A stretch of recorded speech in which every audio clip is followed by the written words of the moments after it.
Adik-adik sekalian, saudara-saudara sekalian, teristimewa Sahibul Bait, Raffi Ahmad beserta keluarga yang insya Allah dimuliakan dan dirahmati Allah Subhanahu wa Ta'ala. Dalam Al-Quran ada 3 perintah serangkai, yang artinya tidak boleh dilakukan yang satu kalau rangkaiannya tidak dilaksanakan. Tidak sah perintah yang satu kalau perintah rangkaiannya tidak ditunaikan. Dia harus dijalankan secara serangkai.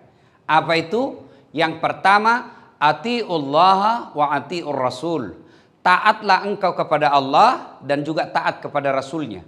Artinya, orang yang taat kepada Allah tapi tidak taat kepada Rasulnya, taatnya kepada Allah ditolak. Sebaliknya, orang yang taat kepada Rasulullah tapi tidak taat kepada Allah, taatnya kepada Rasul sia-sia. Itu yang pertama. Yang kedua, aqimis shalah wa atus zakat. Dirikan sholat, tunaikan zakat. Ini dulu yang saya mau bahas baik-baik. Dirikan sholat, tunaikan zakat. Orang yang bayar zakat hartanya, zakat fitrahnya, zakat profesinya, dia keluarkan semua tiap tahun. Tapi dia tidak sholat, tidak ada gunanya. Demikian juga orang yang sholat, tapi tidak menunaikan zakat, sholatnya akan sia-sia. Saya yakin di sini semua hadir rajin puasa. Bahkan sampai sekarang pun belum ada yang lepas puasanya. Tapi saya curiga ada yang melalaikan sholat. Demi Allah, tidak ada gunanya itu puasamu kalau kau tidak sholat. Bahkan bangun satu masjid mewah tapi tidak sholat, tidak ada gunanya. Saudara-saudara sekalian, sholat itu bahasa hadisnya as-sholatu imanuddin. Sholat tiangnya agama. Tidak ada tiang, tidak ada agamanya. Tidak ada sholat, tidak ada agamanya. Bahkan Nabi dengan jelas mengatakan batas antara kekafiran dan keislamanmu adalah sholat. Ketika kalian tidak sholat, kalau kalian kafir di hadapan Allah. Kapan orang Islam banyak tidak sholat? Nih perempuan, mohon maaf. Kapan ini banyak tidak sholat? 1, selesai haid. Gratis 5 hari, dia tambah bonus 2. Dia bilang suaminya, kenapa belum kau sholat? Biasanya cuma 5 hari. Orang belum bersih. Masih ada ini sedikit-sedikit. Dia bilang suaminya, bohong kau tuh apa bohong? Saya kasih lihat kau. Iya toh? Paling banyak begitu. Alasan, kenapa tidak sholat? Mens. Kenapa tidak sholat? Datang bulan. Kenapa tidak sholat? Halangan. Nah, itu semua itu. Maka Allah tahu. Yang kedua, kapan perempuan banyak tidak sholat? Ketika ada pesta. Allah melarang perempuan berdandan. Tidak. Yang Allah tidak senang kalau gara-gara dandanan tidak sholat. Dia polis mukanya. Ini lurus, bengkok lagi sini. Lurus ini lagi yang bengkok. Ini lagi tebal, tipis lagi di sini. Akhirnya habis. Dikasih lebih lagi sedikit di sini. Saya bilang, kenapa dikasih lebih? Dia bilang, seperti artis Korea. Mau artis Korea baru hitam. Ayo, Allah larang dandan? Tidak. Yang Allah tidak senang ketika gara-gara dandanan tidak sholat. Apalagi kostum, jilbab.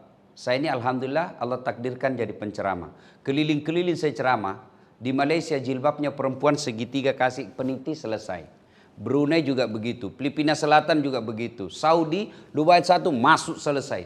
Tapi begitu kita datang ke tanah air Republik Indonesia, jilbabnya ibu-ibu, jilbab sakaratil maut. Tahu jilbab sakaratil maut? Tahu jilbab sakaratil maut? Dia kasih dulu kain 2 meter, dia kasih dulu, dia ikat di lehernya. Ya kan? 3 lapis, kuning, biru, krem, dia kasih miring lagi sedikit. Iya kan? Kayak ada pohon mangga di belakang sini. Ada kering-keringnya. Tik, tik, tik, tik. Coba. Begitu tiba waktu sholat. Hayya 'alas sholat. Kata suaminya, saya sudah jualkan kau sawah itu untuk kau haji. Kau pergi sholat dulu sayang. Kau sadar pak? Sadar saya, ini saya suruh kau sholat. Kau sadar pak? Sadar saya suruh kau sholat. Kau tidak lihat ini jilbabku 1 jam dipakai. Gara-gara jilbab dia tidak sholat. Beleng-beleng. Sudah jilbabnya repot, bajunya sempit, roknya sempit. Pas jalan nih setengah mati. Dogo. Pernah lihat begitu? Pernah? Banyak toh?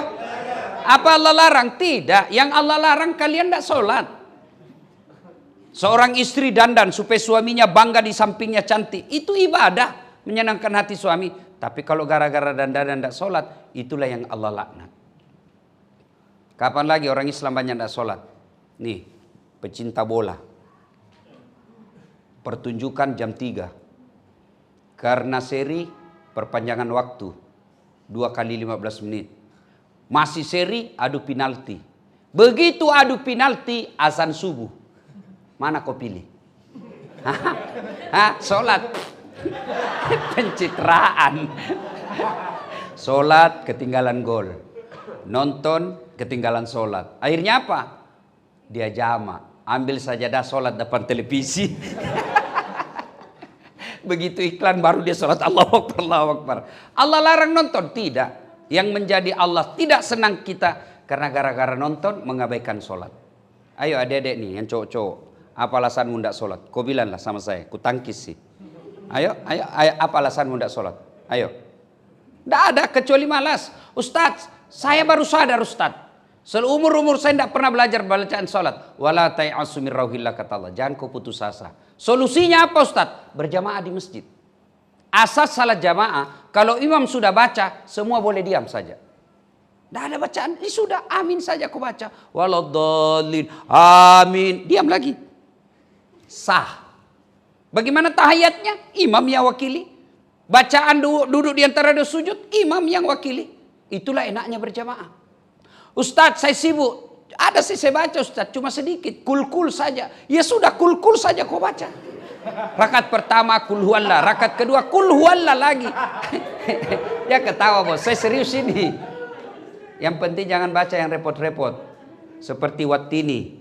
Jangan kau baca itu, nanti biasa bakal sambung walasri. Atau Al-Kafirun. Ini agak susah juga sampai nih. Kalau kau hafal setengah-setengah biasa nyasar. Wala antum abiduna ma abud wala ana abidu ma abattum wala antum abidun wala ana abidu ma. Dia bilang temannya, "Oi, kenapa tak putar-putar enggak mau sampai?" Nah, ini juga kupikir. Ayo, sholat. Apa lagi alasan enggak sholat? Ayo, Ustadz, saya sakit. Enggak bisa berdiri Ustadz. Allah kasih keringanan, silakan ku duduk. Saya tidak bisa duduk Ustadz. Kenapa? Lagi ada bisul di pantat Ustadz. Baring. Bukan sholat tidur. Gimana caranya sholat baring? Misalnya sana kiblat, kepala di sini, sudah. Allahu Akbar. Masih bergerak tuh tangan kita sama bibir. Sami Allahu liman hamidah. Ustadz, sudah tidak bisa bergerak tanganku Ustadz. Allah kasih lagi keringanan. Sholat pakai isyarat. Mana dimaksud sholat pakai isyarat? Tinggal matanya yang goyang-goyang. Allahu Akbar. Sami Allahu liman hamidah. Allahu Akbar. Salat pakai isyarat. Itu juga berat Ustaz. Mata pun sudah tidak bisa bergerak Ustaz. Salat pakai isyarat. Gimana salat pakai isyarat? Mata. Sudah itu tidak bisa. Salat dalam hati. Mana disebut salat dalam hati? Seluruh bacaan salat mulai dari takbiratul ihram sampai salam, baca saja baca dalam hati. Bayangkan lagi ruku, baca doa ruku. Bayangkan lagi sujud, baca doa sujud. Sudah. Tidak bisa juga begitu Ustaz. Ambil kain putih, bungkus, bawa di kubur. Ustadz, kita lagi di jalan. Ustadz, macet. Kita tinggalkan tadi sudah duhur. Mau sampai rumah sudah mau masuk maghrib. Kita belum mau singgah. Tidak mungkin kita lagi di jalan raya, lagi terjebak macet. Gimana caranya Ustadz? Kau sholat di atas mobil. Tidak ada air Ustadz, tayamum. Menghadap ke kiblat mana Ustadz? Ya sudah, menghadap kemana saja. Namanya sholat dalam keadaan darurat. Tahu tayamum? Tahu atau sok tahu? Tayamum praktisnya gampang gini. Ini lengan baju naik semua, linting. Di atas siku. Sudah itu, ini juga begitu.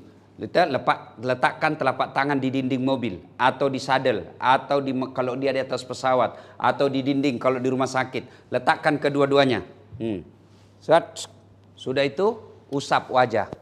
Usap telur permukaan wajah yang tidak ada tumbuh rambut. Sudah itu letakkan lagi telapak tangan di dinding. Usap tangan kanan sampai tangan kiri, selesai. Apa lagi masalahmu? Tidak sholat. Ustadz, kita lagi di tengah laut Ustadz, mancing mania. Masuk waktu sholat Ustadz, kita tidak tahu Ustaz, kiblat. Lihat di mana matahari terbenam, menghadap ke sana. Sudah menghadap ke sana, Allahu Akbar. Tiba-tiba perahu goyang Ustaz.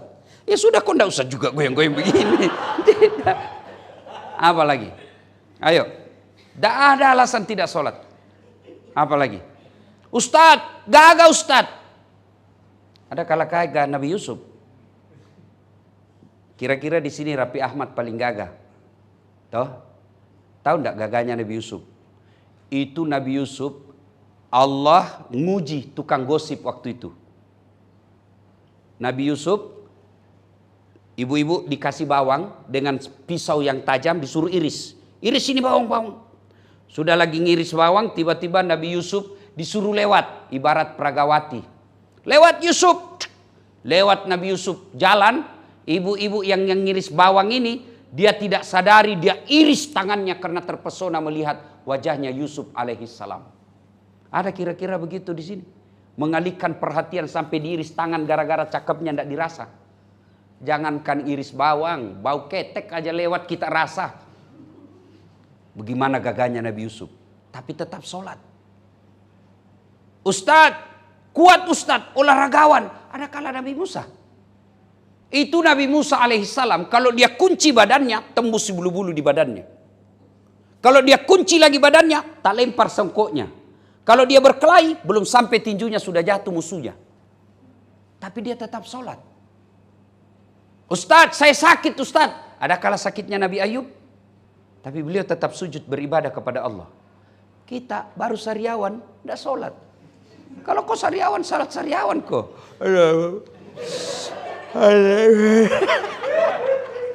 Allah tahu kau lagi salah sakit. Apa lagi? Ayo. Apa lagi?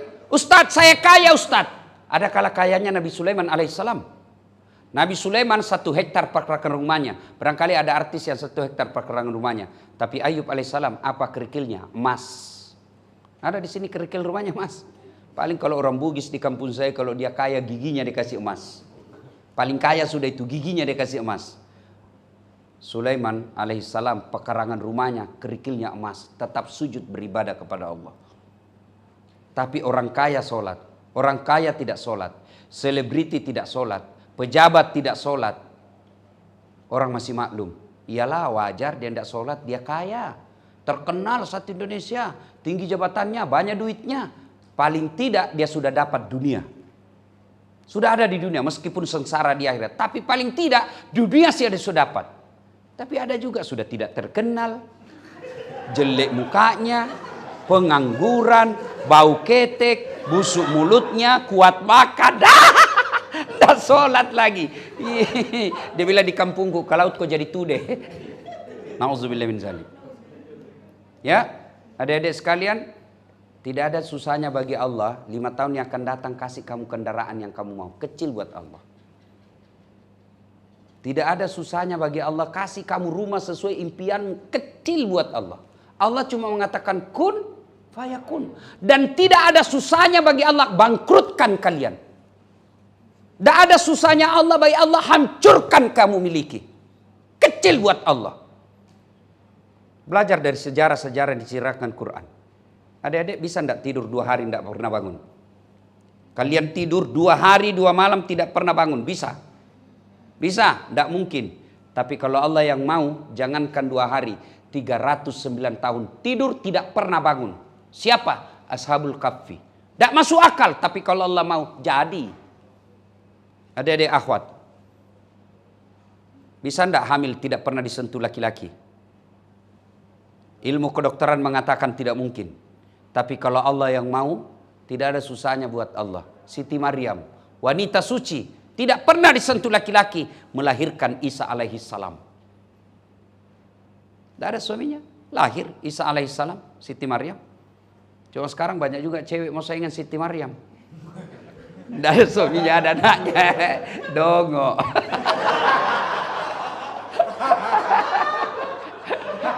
Ya kan? Kalau Allah yang mau, kecil. Adik-adik sekalian, bisa enggak manusia dibakar hidup-hidup tapi masih tetap hidup? Tidak mungkin menurut ilmu fisika dan ilmu kedokteran. 80% kena api mati itu menurut ilmu.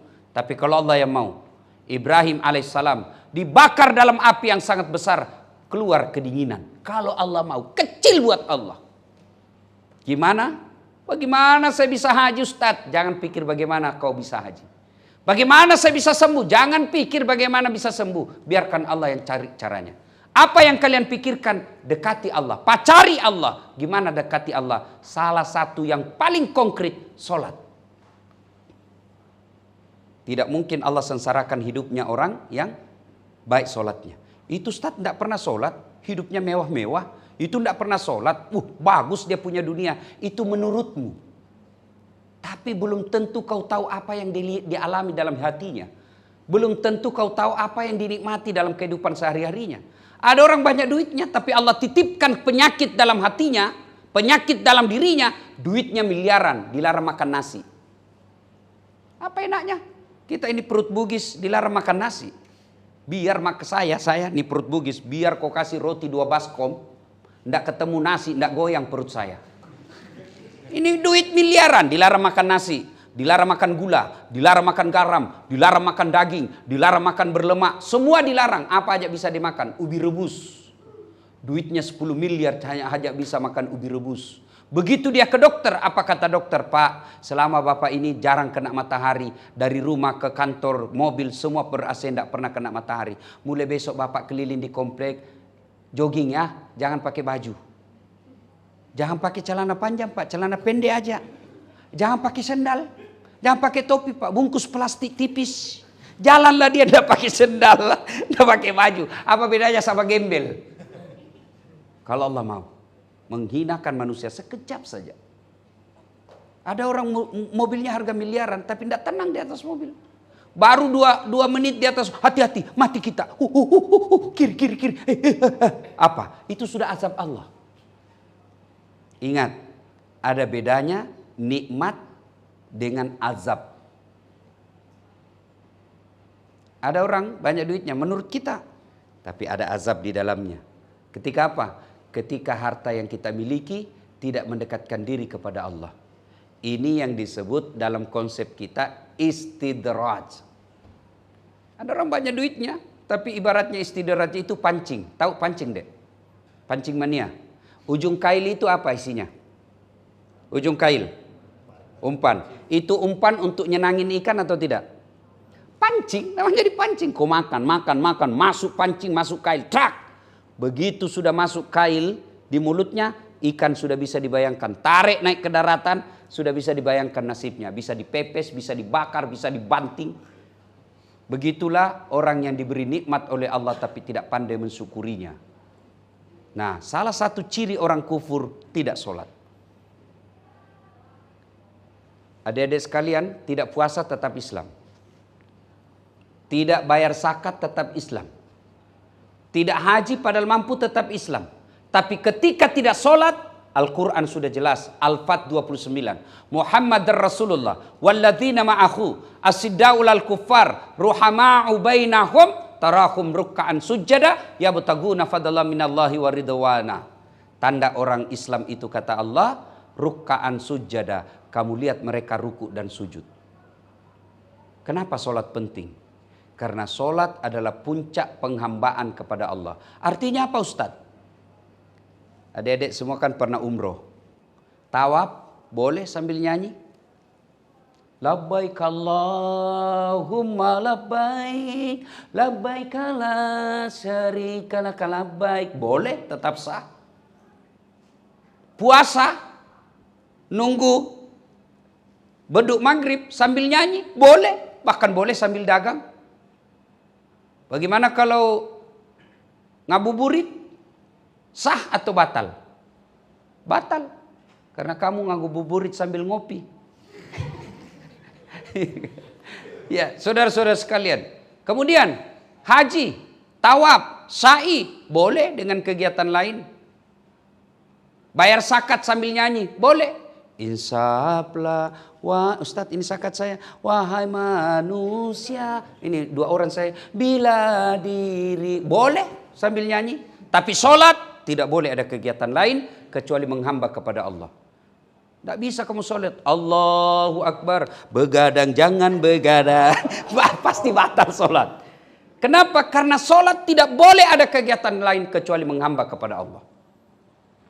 Ini satu. Ya, perintah pertama tadi, atiullah wa atiur rasul. Yang kedua, aqimis shalah wa atuz zakat. Dirikan sholat. Ya, saudaraku Rapi Ahmad, perhatikan zakat. Ketika zaman Nabi dan para khalifah bicara soal zakat, itu dibentuk pasukan densus untuk menagih zakat. Kalau dia tidak mau bayar zakat, diperangi. Zakat hati-hati. Jangan sampai berpikir, saya yang setengah mati, saya siang malam berpikir bagaimana cara memajukan perusahaan, ada hasilnya. Enak aja kamu dapat minta-minta zakat. Oh, hati-hati. Ada pernah saya tanya, kenapa tidak bayar zakat? Susah hitungnya Ustadz. Pajak aja aku punya konsultan pajak, padahal itu pajak dikorupsi sama pejabat. Kenapa untuk masa depan kita, marwah umat Islam, masa depan kita tidak bayarkan zakatnya. Perhatikan zakat.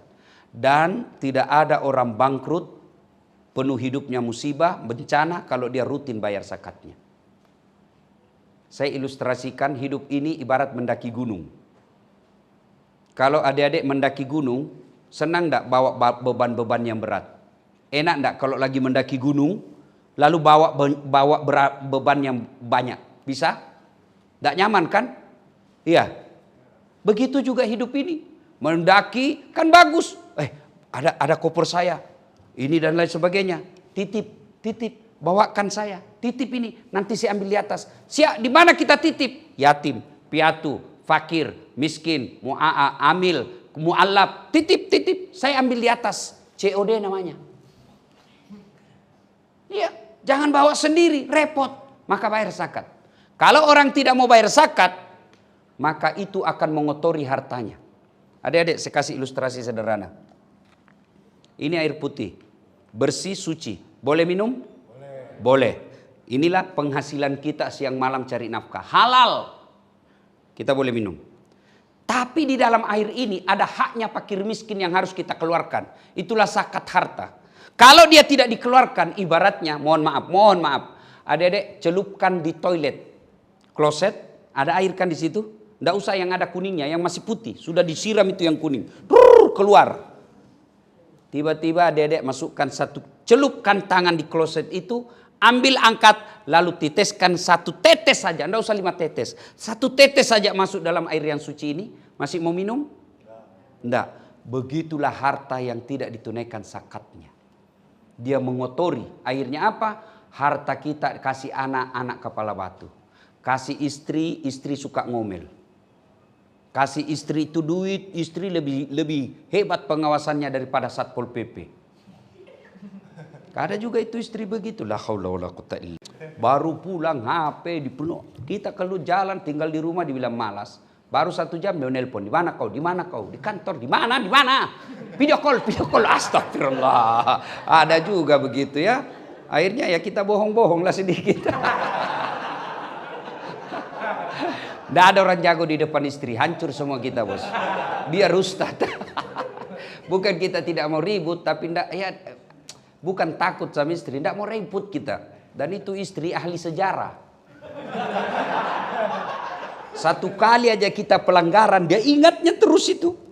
Sudah dia bertanya, dituntas itu pertanyaan 1, muncul pertanyaan 2. Sudah dijelaskan yang 2, muncul lagi pertanyaan 3. Sudah selesai semuanya, dia bilang, itu 4 tahun yang lalu. Sudah clearin 4 tahun yang lalu. Dia ulang lagi. Itulah istri, ahli sejarah. Jadi kalau istri ngomel, tidak usah dilayani. Gimana caranya? Minum obat tidur. Selesai. Tapi juga ibu-ibu jangan suka ngomel deh. Capek kita jadi laki-laki kalau ngomel terus. Ada juga itu tukang ngomel. La haula wala quwata illa billah. Pernah dengar kisahnya itu yang istrinya didorong masuk ke sumur? Ya kan? Ya kan? Ada suami istri. Ini istrinya ngomel aja kerjanya. Terlambat pulang, cepat pulang, ngomel aja kerjanya. Akhirnya suaminya berpikir, bagaimana supaya istriku berhenti ngomel? Oh, dibawa ke toko perhiasan. Dibelikan perhiasan, senanglah dia. Senang. Suaminya berpikir, saya bawa ke mana? Oh, dia ingat. Oh, di kampungnya ada sumur tua. Ini sumur 400 tahun sudah umurnya. Dia bilang semuanya, dek, kita pergi siarah sumur tua. Ayo bang, pergi lihat. Lihat itu sumur dek, ada ndak airnya? Dangkal bang. Maksudnya paling sampai di lutut. Dalam hati suaminya berarti aman aja nih. Dekat-dekat dengan sumur, bibir sumur, dia dorong istrinya masuk. Pok! Dia bilang suaminya, ngomel aja kau di situ, ndak ku dengar juga. Ngomel aja kau, ndak ku dengar sudah ngomel-ngomelmu. Suaminya di atas santai-santai. Tiba-tiba 1 jam kemudian dari dalam sumur keluar makhluk tinggi besar hitam. Kaget suaminya. Siapa kamu? Dia bilang, saya jin penunggu sumur ini. Saya sudah 400 tahun di dalam tenang-tenang. Ada perempuan di dalam. Baru 1 jam di dalam. Tidak tahan saya ngomel. Lebih saya lari. Jadi bayangkan. Jin aja tidak tahan sama perempuan tukang ngomel. Ya.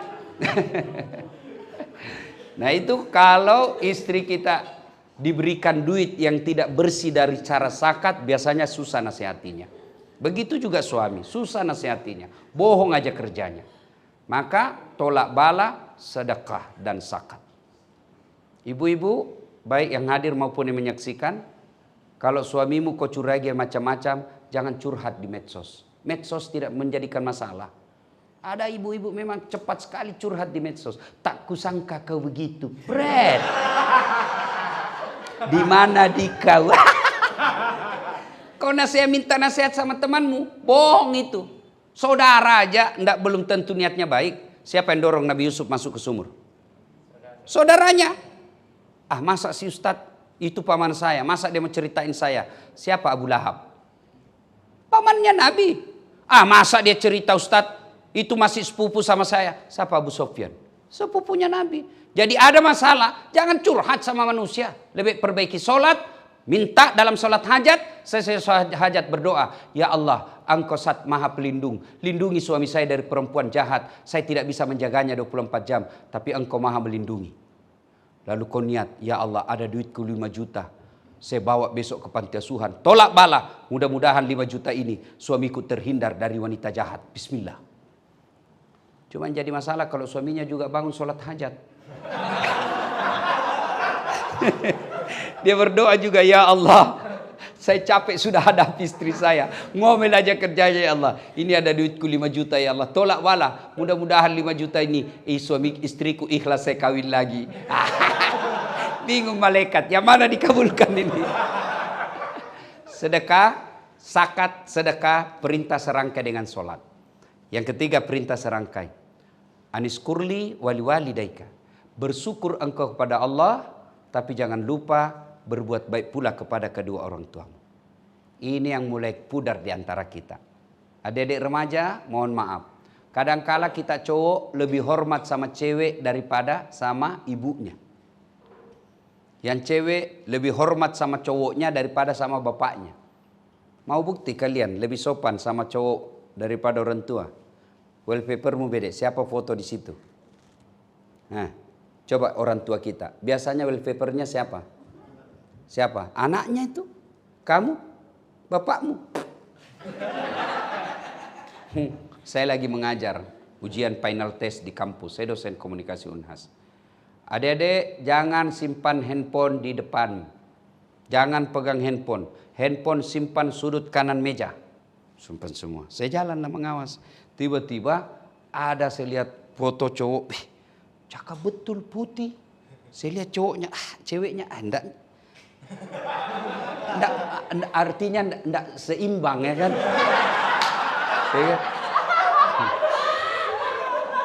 Ini bukan langit dan bumi, langit dan dasar sumur. Lalu saya bilang sama ini mahasiswi saya, Dek, cakepnya cowokmu Dek. Langsung Ustadz tidak gaul. Bukan cowokku itu Ustadz. Oh siapa ini Dek? Lee Min Ho.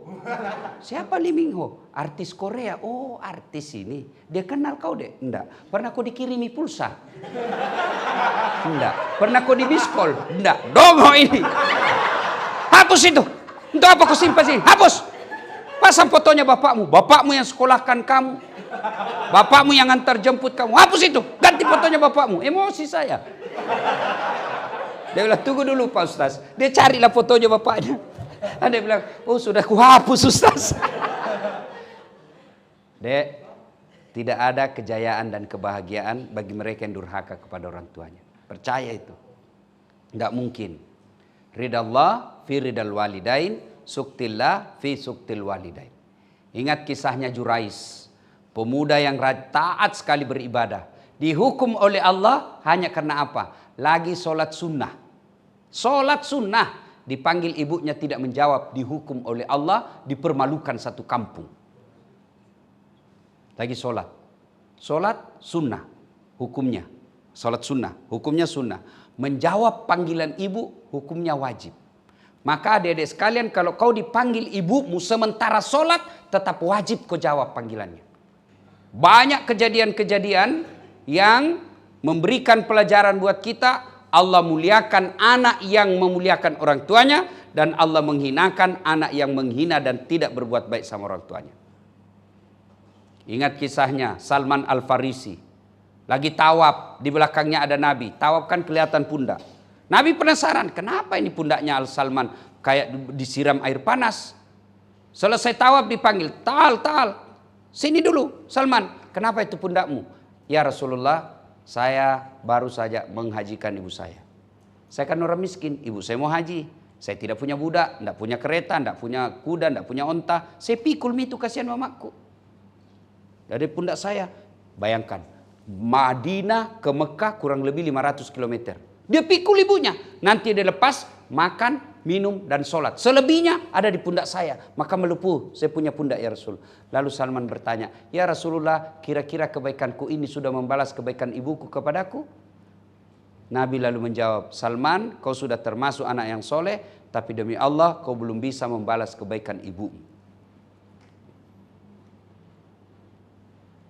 Seorang perempuan kalau sudah punya suami dan pernah merasakan melahirkan, masih kurang ngajar sama ibunya, tidak masuk akal. Coba ibu-ibu masih ingat hadisnya Dedek, Nabi pernah ditanya, ya Rasulullah, setelah Allah dan Rasulnya siapa yang saya taati? Apa jawabannya Nabi? Ibumu. Setelah itu siapa? Ibumu. Setelah itu siapa? Ibumu. Setelah itu siapa? Bapakmu. Ibu, bapak. Berarti 3 ibu, 1 bapak. Salah paham lagi kau itu, salah. Bukan 3 istri. 3 ibu, 1 bapak. Bukan 3 istri. Kenapa Nabi menyebutnya sampai 3 kali? Karena ada 3 yang dilakukan perempuan tidak bisa dan tidak mampu dilakukan oleh seorang suami. Apa itu? 1, hamil. Ibu-ibu masih ingat waktu hamil? Ada enggak ibu-ibu hamil tengkurap? 9 bulan tidak tengkurap bos, tahan. Coba lihat ibu hamil, jalan aja repot. Aduh, mau duduk aja pakai standar samping. Iya tuh. Iya. Ya. Nah, yang kedua, melahirkan. Ibu-ibu masih ingat waktu melahirkan? Masih itu? Ada enggak ibu-ibu melahirkan senyum? Mentang-mentang selebriti keluar kok nak? Tidak. 3, menyusui. Masih ingat waktu menyusui? Terutama waktu tumbuh giginya. Ada kira, hei, kok gigit saya? Tidak, dibujuknya, lepas kok nak. Itulah 3 kelebihannya perempuan. Maka wajar ketika Nabi bersabda, Al-jannatu takhta aqdamil ummahat. Surga berada di bawah telapak kaki ibu. Adik-adik sekalian, kalau masih hidup orang tuamu dan tinggal bersamamu, kau berbahagia. Itulah pintu gampangnya masuk surga.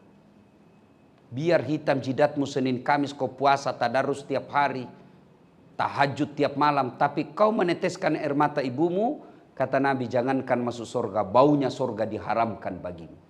Maka saya heran kalau lihat itu di TV, ada artis yang menuntut orang tuanya, mempermalukan orang tuanya. Seberapa lama kau hidup jadi selebriti? Seberapa lama belajar dari selebriti yang lalu, yang tahun 80-an, 70-an. Tua juga dan mati. Dan pada saat itu, ketika kau tidak meninggalkan beban yang baik, cerita-cerita yang baik, amal-amal yang baik, hancur sudah jadi tulang belulang, dosamu tetap mengalir karena kau meninggalkan budaya-budaya yang dicontoh orang yang disebut dengan dosa jariah.